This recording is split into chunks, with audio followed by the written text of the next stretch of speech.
네, 안녕하세요. 반갑습니다. 자, 시장이 좀 어수선하잖아요. 예, 그럴 때 어떤 식으로 우리가 좀 시장을 나름대로 분석할 수 있을까요? 이게 분석이 안 되니까 그런 거죠. 이제 앞이 껌껌한 거예요. 정전 상태인 거죠. 아무것도 안 보여요. 아무것도 안 보이니까 뭐 어떻게 해야 될지도 모르는 거죠. 그렇죠. 그래서 우리가 이제 그런 것을 하나하나 빛을 밝혀가는 게 이제 지식을 쌓는 거라고 저는 생각을 합니다. 그럼 지식을 갖추고 나면은 하나씩 하나씩 내가 어떤 식으로 해야 될지 대응과 길이라는 게 보이게 되는 거죠. 그래서 오늘 그것에 이제 그런 맥락으로 삼성전자를 차트를 제가 보고 있는데 시장을 분석할 때요. 코스피는요. 삼성전자를 분석을 반드시 해야 됩니다. 삼성전자가 오른다, 코스피 가는 거예요. 정고점 뚫는다, 그때 코스피 대시세 간다라고 전 보고 있거든요. 그리고 이제 코스닥 같은 경우는 뭐죠? 자주 말씀드렸는데 이건 셀트리온 제약입니다. 그러니까 쉽게 말하면 시가총액이 큰 종목들에 의해서 시장이 움직인다. 셀제가 갖고 있는 의미는 커요. 얘가 움직이면 바이오 그 쫄병들이 따라와요. 쫄병들이. 그래서 형님 가신다 하면 같이 가는 거예요. 그러니까 얘를 움직일 수 있는 세력이라고 한다면 나머지 애들은 말할 것도 없는 거죠. 그래서 얘 움직이잖아요. 나중에 한번 보세요. 지금은 죽고 있지만 나중에 정말 제 말 기억해서 보세요. 얘 움직이면 갑자기 바이오주들 중에 막 1조 시가총액 1조 넘는 애들이 임상 실험이 뭐 진행 중이다, 뭐 하고 있다 이런 말 막 터트립니다. 근데 웃긴 건 지금도 그러고 있어요. 지금도 이미 임상 실험 하고 있는데 유독 셀트리온 제약이 상승하면 그런 기사가 막 터지면서 바이오가 같이 오르면서 야 바이오주가 뭐가 있구나 하면서 그때 올라가요. 말장난이에요 다 사실은. 지금도 민상 실험을 하고 있는 회사들은 굉장히 많고 좋은 성적 내고 있는 회사들도 많아요. 근데 주목을 해주냐 안 해주냐, 쉽게 말하면 셀트리온 제약을 가지고 있는 세력이 얘를 끌고 올려주냐, 바이오주가 준비됐냐 안 됐냐, 그게 다예요 사실은요. 다르게 말하면 말장난이죠. 아무튼 셀트리온 제약이 올라야 코스닥이 오릅니다.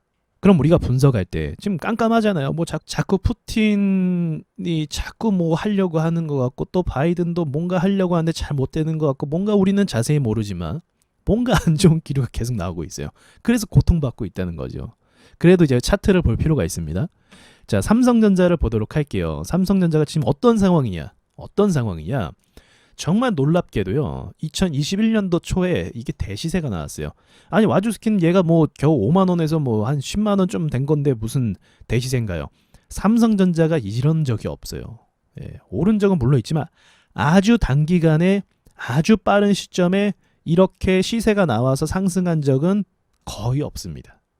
그럼 그동안은 왜 이런 상승이 나왔냐? 이거 실적 기반했거든요. 실적이 좋아서 주가가 올라간 거예요. 삼성전자는 항상 실적 기반에서 주가가 올라갔습니다.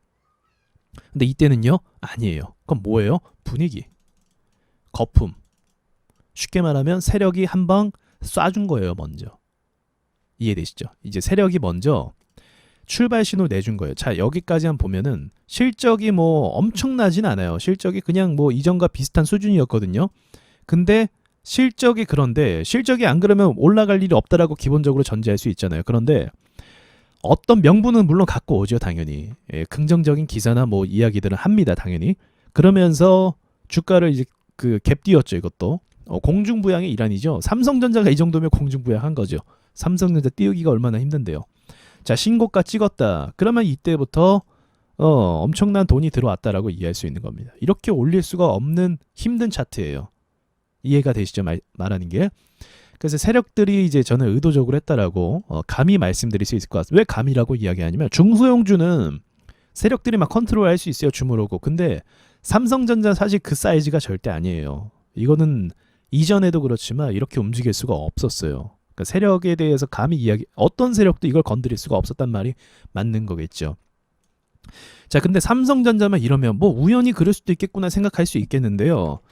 중요한 거는 삼성전자 포함해서 LG전자까지 이때 상승이 이렇게 됐다는 거죠. 그 얘네뿐만 아니라 코스피 200에 편입된 정말 대형주라고 할 수 있는 거. 정말 대형주는 예전에 우리가 뭐 쳐다도 안 봤잖아요. 사실은 이제 급등주 개념이 아니기 때문에. 근데 LG전자까지 이러한 급등의 형태를 비슷한 시기에 2021년도 초에 만들어냈다는 거죠. 이 시기가 또 어떤 시기였냐면 뭐 당연히 뭐 코로나가 종식 어쩌고 저쩌고 이야기할 수도 있겠지만 그런 걸로 오를 수 있는 주식은 아니고요. 이제 코로나로 인해서 계속적으로 경기가 그렇게 좋은 편은 아니었잖아요. 이제 계속 뭐 셧다운 얘기도 나오기도 하고 풀어줬다가 다시 쪼였다가 뭐 그렇기도 하고 중국 경제도 그렇게 좋은 편은 아니었는데 이 상황이 2020년도 바이오 거품이 꺼지면서 주가가 떨어질 수도 있는 상황에서 이걸로 갈아탄 거예요. 그러니까 교환이 된 겁니다. 바이오주에서 돈들이 굉장히 많이 쏟아졌다가 이 돈들이 한 2, 3개월만 쉬었다가 여기로 바로 체인지가 된 거죠. 일로 가버린 거예요. 그래서 주가가 한 번 더 이렇게 오를 수가 있었다고 볼 수가 있는데 일단은요. 주식의 기본 원리상 파동이 이렇게 크게 나오면요. 이게 1차 파동으로 본다고 하면 2차 파동이라는 게 생길 수도 있어요. 가능성이 꽤 높아요. 한 번 파동 이렇게 줬던 애들은 2차적으로 꼭 주게 돼 있습니다. 높은 확률로. 근데 이제 코스피 200에서 그럼 그럴 수 있냐라고 묻는다고 한다면 이게 대형주에서 이거 나왔다는 것 자체가 설명이 사실은 안 돼요. 대형주에서 이러한 슈퍼 슈팅이 나왔다는 거를 설명할 수가 없어요. 더군다나 최근에 뭐 슈퍼개미가 그랬다고 하면서 NC소프트가 뭐 상한가 쳤는데 그건 역시도 사실은 일반적인 상황은 절대로 아니죠. 그러니까 지금 우리가 감지해야 될 건 무엇이냐면 시장이 위로 갈지 아래로 갈지 결과적인 건 까봐야 되는 건데 어쨌든 2021년도 이후로 이 시장에 굉장히 이상한 기운들이 감돌고 있는 건 맞아요. 이상한 상황들이 만들어지고 있는 건 맞아요. 더군다나 최근에는 저 역시도 보지도 못한 듣지도 못한 악재들이 한두 달 사이에 엄청나게 터져버렸어요. 이런 적이 있었나 제가 돌이켜보면 정말 없었어요. 이런 적이. 그러니까 뭔가 이상하죠. 매집은 자, 전 이걸 매집이라고 보거든요. 저의 이제 주관적인 판단으로는 매집이라고 보고 매집이라고 하면 충분히 뭐 이런 모양 충분히 만들 수 있습니다. 약간 이제 사람들이 투자 붐이 일으켜서 약간 이제 오버슈팅이 나올 수도 있어요. 그러니까 이 오버슈팅 나오는 건 당연히 세력들도 이제 감수하는 부분이죠. 오버슈팅 나오면 밀어내서 털어버리면 그만이에요. 사실 여기는 다 단타로 들어왔고 여기는 이제 주식 초보자들이 들어오는 구간이라서 여기는 금방 털어낼 수 있어요. 그래서 별 의미가 없고 아무튼 이걸 1차 매집이라고 본다고 하면 지금 뭐 고통스러운 조정 가운데 있기는 하지만 이 시기가 좀 지나고 나서 2차 파동에 대한 기대감을 좀 가질 수 있지 않을까 그런 생각이 듭니다. 그래서 이 관점으로 이제 보는 거죠. 저는 이 관점으로 다시 시장 이야기를 넘어와야 되니까 삼성전자를 보는 거죠. 이 관점으로. 그럼 2차 파동은 보통 어떨 때 나옵니까? 이건 이평선이 좀 수렴이 돼야 돼요. 이평선이 수렴이 될 때 보세요. 자, 수렴 완벽하게 됐죠. 수렴이 완벽하게 될 때 파동이 그렇게 나와요. 완벽하게 모여 있을 때. 그러니까 여기도 약간 모여 있다라고 볼 수 있는데 한번 자세히 볼까요?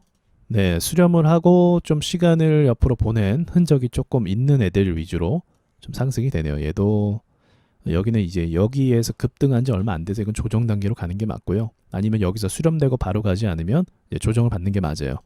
그러니까 이제 이게 지금 우리 상황이죠. 이런 게 급등했다가 조정받았는데 세력이 바로 안 가주니까 어떻게 돼요? 여기서 샀던 사람들이 이제 던지기 시작하는 거죠. 제 그런 과정이라고 볼 수가 있습니다. 이제 매물대 소화 과정이라고 볼 수가 있는 거죠.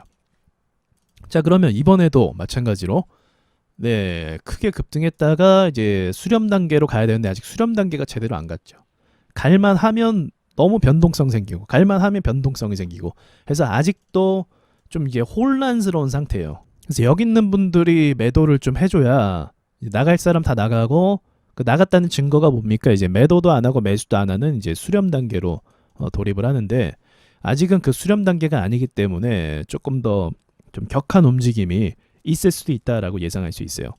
자, 그러나 삼성전자는 무엇입니까? 전 세계인들이 다 주목하는 주식이잖아요. 매출이 안 나옵니까? 잘 나와요. 잘 나오고 있어요. 그래서 삼성전자의 그 본질적인 특색을 보면 매출을 기반해서 상승한다라는 거, 아무리 이쪽에 거품이라 할지라도 이게 좀 어느 정도 빠졌으니까 조금 더 빠질 수도 있을 수는 있겠지만 그때부터는 매출 기반으로 다시 상승할 수 있는 여지가 있다라고 볼 수도 있죠. 있다라고 볼 수 있어요. 그리고 많이 나갔으면 또 많이 털고 있잖아요. 지금 많이 두들겨 패고 있잖아요. 그럼 나가게 되면은 반등 가능성도 볼 수 있는 거죠. 그 더군다나 이게 1차 파동이라고 한다면 진짜 2차 파동 나오면 이게 가능성이 없는 게 아닌 게 나중에 말씀드릴게요. 이제 여기에 대한 좀 자료를 준비해서 말씀드리는 게 맞는 것 같아요. 아무튼 2차 파동이 나오게 된다면 우리는 꽤나 좋은 시장을 맞이할 수도 있지 않을까 그런 생각을 갖는다는 거죠. 이게 저는 그렇게 생각해요. 이게 만약에 실적을 반영해서 오른 거라고 한다면 전 2차 파동에 대해서 이야기할 수 없어요. 이거 왜 그러냐면 실적 반영한 건 진짜 상승이에요. 진짜 상승. 시장에서 진짜 상승이라는 게 있는데 세력이 건드리지 않는 거.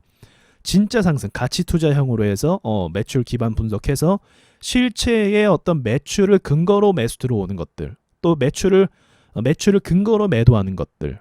이런 것들은 이제 진짜 상승이라고 보고 아무래도 세력들이 올리는 그 기대치나 얘네가 만들어내는 것들은 가짜 상승이죠. 사실은요. 회사의 가치와 무관한.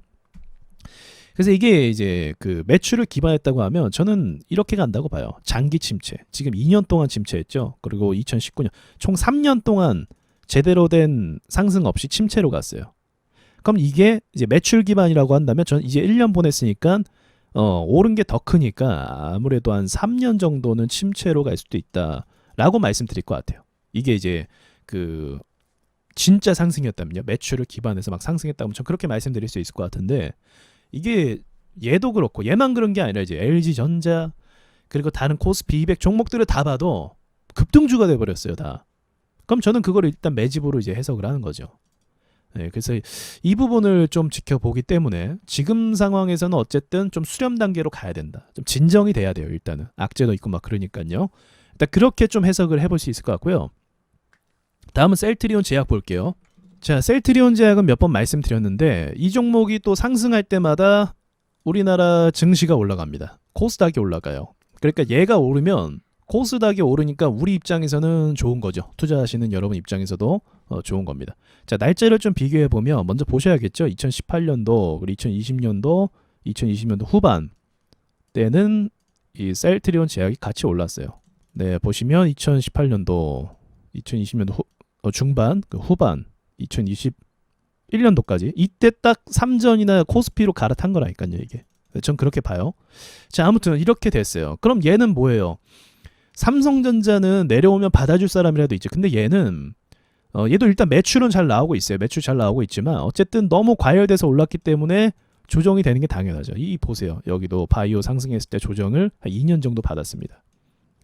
그리고 2020년도부터 올라갔고 1년 내내 올랐으니까 1년 내내 조정받는 거 당연하죠. 어떻게 보면. 당연하지만 조금 많이 때렸죠. 또 의도적으로. 우리가 그걸 볼 수가 있어요. 그러니까 정부 측에서도 뭐 일부러 저기 뭐 분식회계다 뭐 조작했다라고 하니까 주가가 떨어지는 건 당연한 거 아니겠습니까? 그렇게 이야기하는데 투자자들이 들고 있고 싶겠어요. 근데 이제 그 이슈가 예전부터 사실은 있었던 이슈라는 거죠. 자, 아무튼 뭐 그런 상황에서도 이제 지금 그게 터져갖고 주가가 좀 밑으로 많이 빠졌는데 이 셀트리온 제약 역시도요. 매출이 일단은 나오고 있기 때문에 주구장창 빠지지는 않을 거예요. 조금 더 심리 때문에 이제 조금 더 던지는 사람이 등장하면 등장했겠지만 이게 하락 추세로 막 계속 가면서 막 땅굴 파면서 막 그렇게 가리라고 보지는 않습니다. 그러니까 최소 옆으로 가겠죠. 뭐 오르진 못할지라도. 그래서 이 종목이 기술적 반등이라도 나와야 되는 입장이긴 하거든요. 반등이 없었어요.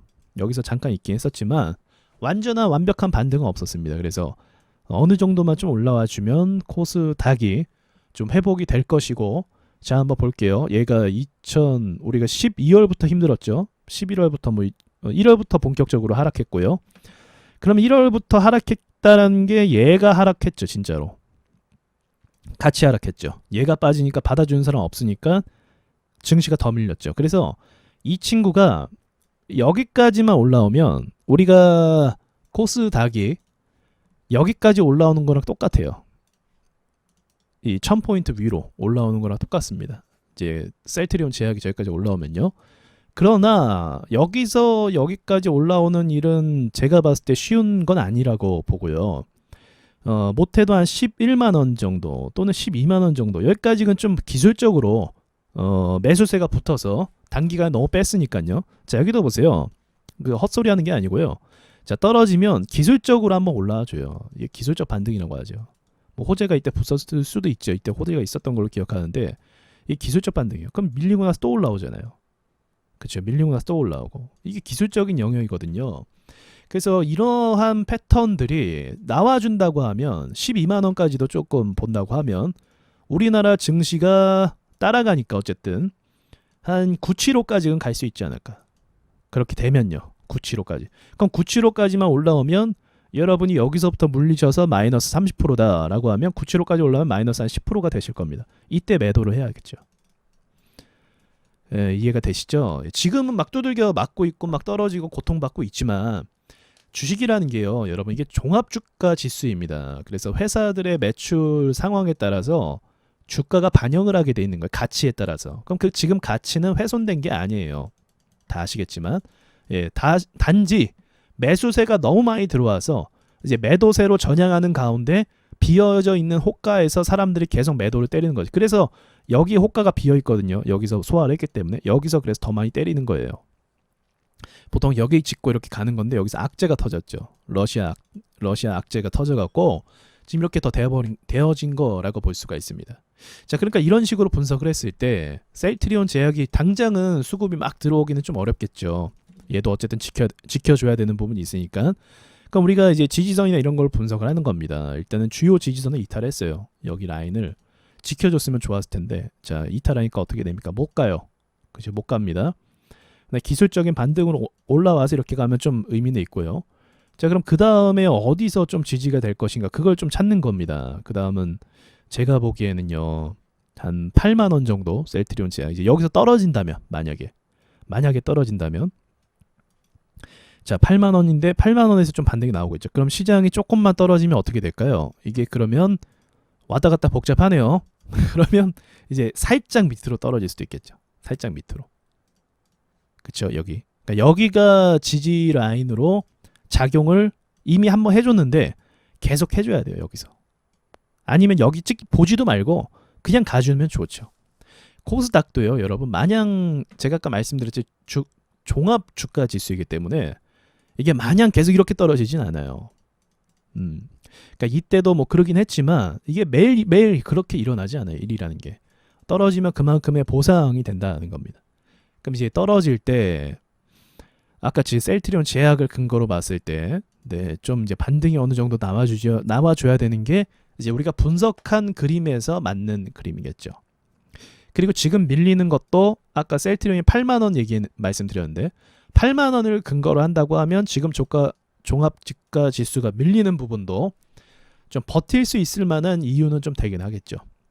이제 더 이상은 좀 빠지기가 힘들지 않을까, 매도세라는 게.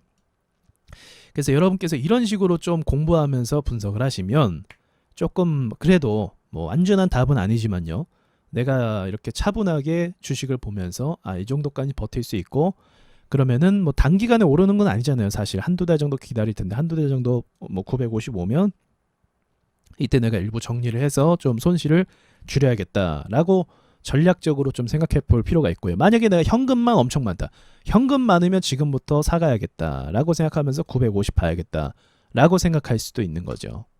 마지막으로 마치면서요, 이 바이오주는요, 한국 시장에서 그 코스닥 시장에서 중심입니다. 중심. 이제 게임주로 좀 옮겨가는 경향이 이제 보이기도 하는데 어쨌든 바이오주는 중심이에요. 그래서 바이오주가 기술적 반등으로 어느 정도만 올라와도 시장은 올라올 수 있다고 보고 있고요. 다만 이제 제가 봤을 때 바이오주가 좀 많이 해먹은 것도 있어요. 정말 많이 해먹은 것도 있어요. 그래서 많이 해먹었기 때문에 좀 이제 침체 기간이 좀 길어질 것 같긴 해요. 바이오가. 침체가. 대신에 제가 보고 있는 또 바이오 섹터가 이제 항암이죠. 항암 쪽 섹터가 또 어떻게 만들어주느냐, 그걸 좀 봐야 되는데 지금은 아닌 것 같고, 바이오에서 앞으로 게임으로 옮겨가고 있는데 이제 펄어비스 같은 거죠. 펄어비스나 뭐 카카오 게임이나 이런 애들이 이 코스닥 시장의 이제 중심으로 바꿔지게 된다고 하면 이제 그 친구들을 분석을 좀 해봐야겠죠. 그때 가서는요. 그래서 아직까지는 바이오가 중심이고 나중에 바이오 중심이기 때문에 침체 이후에 바이오가 다시 쏜다. 그럼 그때 여러분께서 돈을 꼭 버셔야 됩니다. 지금은 힘들잖아요. 하락시장이 힘들죠. 근데 상승시장은요. 상승시장은 여러분이 또 이 복구를 해야 되는 상황이고 돈을 더 벌어야 되는 상황이겠죠. 그래서 그런 날은 또 꼭 옵니다. 사람들이요, 바이오 거품 때 많이 들어와요. 이때 매수를 가장 많이 합니다. 사람들이 대부분 코스닥 좋을 때 많이 들어오세요. 침체 얼마나 간다고요? 2년 정도 가요. 2년 안에 시장에서 퇴장합니다. 왜? 시드를 다 잃어버리고 시장이 계속 하락하니까요. 바이오 때문에. 그리고 나서 이분들이 다 나가면 어떻게 돼요? 바이오가 떠올라요. 열받겠지만 바이오가 떠올라요. 그럼 이때 어떻게 해야 돼요? 우리가 매수를 해야 돼요. 적극적으로. 자, 이해가 되셨죠? 여기까지 말씀드리고 마치겠습니다.